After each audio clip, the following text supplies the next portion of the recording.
নমস্কার বন্ধুরা, আর জি কুকিং চ্যানেলে আপনাদের সবাইকে স্বাগত। আজ নিয়ে হাজির হয়ে গেলাম নিরামিষ পটলের একটা দারুণ রেসিপি নিয়ে।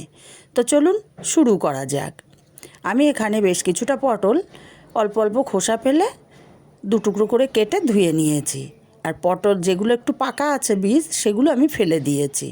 এখন এখানে কিছু মশলা দিয়ে দিচ্ছি হাফ চামচ হলুদ গুঁড়ো, দেব হাফ চামচের কম ঝাল লঙ্কার গুঁড়ো, ঝালটা যে যেমন পছন্দ করেন তেমন দেবেন। দিলাম স্বাদ মতো লবণ, দেব অল্প একটু কালো জিরে, দিয়ে দেব হাফ চামচ চিনি, দেব এখানে সামান্য একটু হিংটা দেওয়ার কারণে খেতে অসাধারণ লাগে।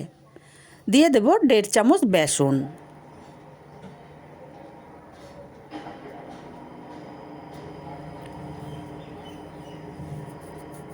এবারে সব উপকরণ প্রথমে আমি শুকনো মাখিয়ে নেব, কারণ লবণ চিনি গলতে শুরু করলে জলটা কিন্তু খুব বেশি লাগবে না। তাই প্রথমে শুকনো মাখিয়ে নিয়ে তারপরে অল্প অল্প করে জল দিয়ে আমি মাখাবো।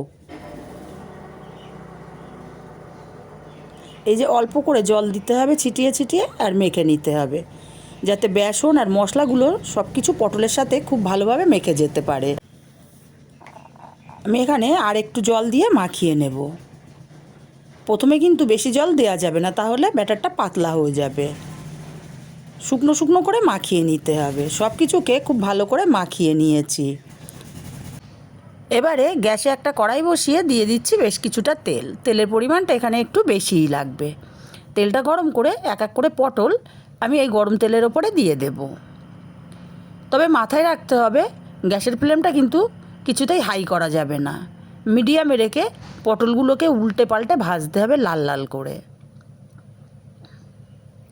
এক পিঠ ভাজা হয়ে গেলে আমি পটলগুলোকে উল্টে দিচ্ছি। একটু ধৈর্য ধরে পটলগুলোকে ভাজতে হবে।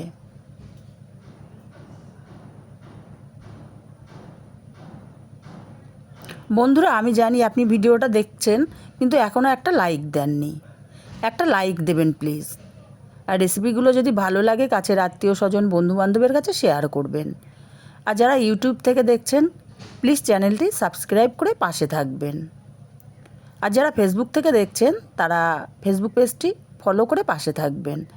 এক পিঠ ভেজে নিয়েছি, আর এক পিঠ আমি আবারও উল্টে দেব।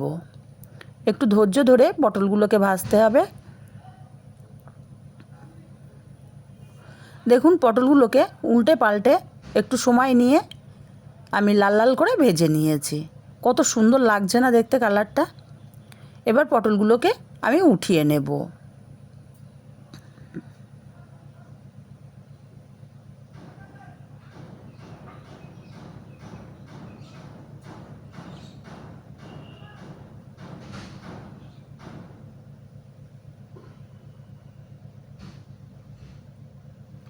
পটলগুলো সব আমি উঠিয়ে নিয়েছি। এই পটলটা কিন্তু গরম ভাতের সাথে বা যেদিনকে ডাল হবে ডাল ভাতের সাথে খেতে অসাধারণ লাগে। রেসিপিটা কেমন লাগলো কমেন্ট করে জানাতে কিন্তু ভুলবেন না।